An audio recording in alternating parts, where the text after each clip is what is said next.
Europeans, Ukrainians, residents of Mariupol, today is the day that defines everything, defines who is on whose side.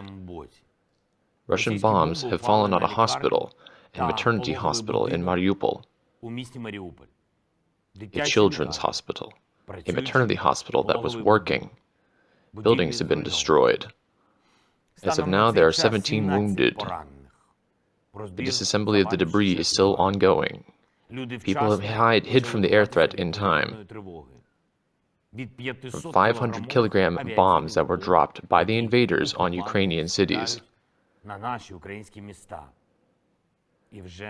Many times already. A children's hospital, a maternity hospital. What did they threaten the Russian Federation with? What kind of country is this, the Russian Federation, that's so afraid of hospitals and maternity hospitals that it destroys them? Were there little Banderites? Or were pregnant women going to fire at Rostov? Did someone in the maternity hospital abuse Russian speakers? What was that? Was it the denazification of the hospital? This is beyond atrocities. Everything that the invaders are doing to Mariupol is beyond atrocities. Europeans, Ukrainians, residents of Mariupol, today we must be united in our condemnation of this war crime of Russia, which reflects all of the evil that the invaders have brought to our land, all of the destroyed cities. What they did to Volnovakha, Kharkiv, Izyum, Akhtirka, Chernihiv, Borodyanka, Hostomel, Zhytomyr, and dozens of other Ukrainian cities that never posed a single threat to the Russian Federation. Destroyed hospitals, schools, churches, houses, and all of the people that have been killed, all of the children. The air bomb on the maternity hospital is the ultimate proof that the genocide of the Ukrainian people is taking place. Europeans, you won't be able to say that you did not see what has happened to the Ukrainians, what happened to the residents of Mariupol. You saw, you know. Therefore, you must increase sanctions against Russia so that it no longer has a single opportunity to continue this genocide. You must put pressure on Russia to force it to sit down at the negotiating table and end this brutal war. Moscow knows very well that Mariupol is also the Donetsk region. We have heard so much from Russia about the inhabitants of the Donetsk region. So many accusations, so many demands. And now we see how Russia actually treats the residents of the Donetsk region. How it treats ordinary people who live in the houses of Mariupol,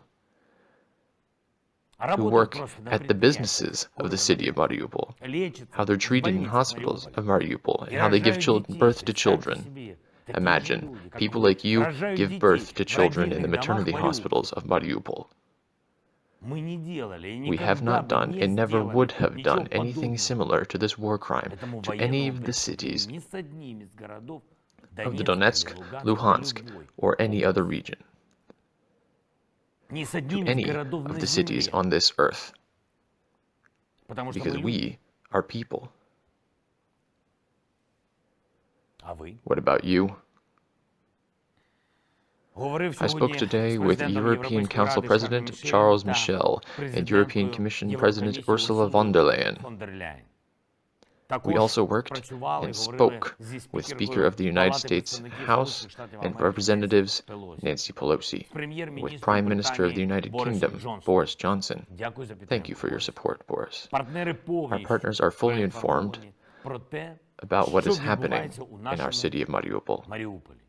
as well as about the situation in all other regions of Ukraine where the hostilities continue. We are working to make Russia feel the consequences of its actions. We are doing everything to finally secure our sky. I am grateful to the vast majority of Ukrainians who support this position, those who collect signatures, who convince their acquaintances in the West to write on social networks and organize rallies. Together, we must return courage to some Western leaders, so that they finally do what they had to do on the first day of this invasion. Either close the Ukrainian sky from Russian missiles and bombs, or give us fighter jets so that we can do it all ourselves. A pause without a decision has become simply fatal. Today we managed to organize the work of 3 humanitarian corridors from the city of Sumy, from cities and towns of the Kiev region, and from Enerhodar. In total, about 35,000 people were rescued.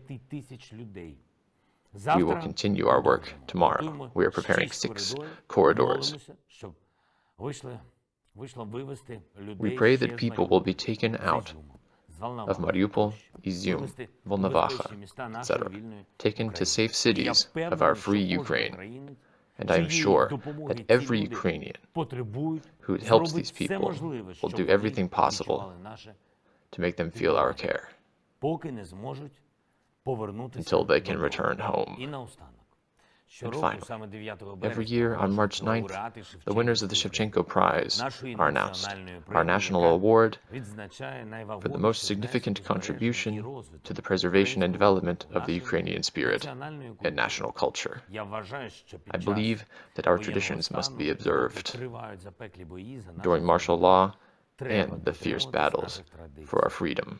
We must not betray them, so that we preserve all of ours, Ukrainian, completely, while we are heading to victory, while we are heading toward peace. The decree has been signed. Now I look forward to meeting the winners. But that'll be after the victory, after Ukraine's victory. Glory to Ukraine.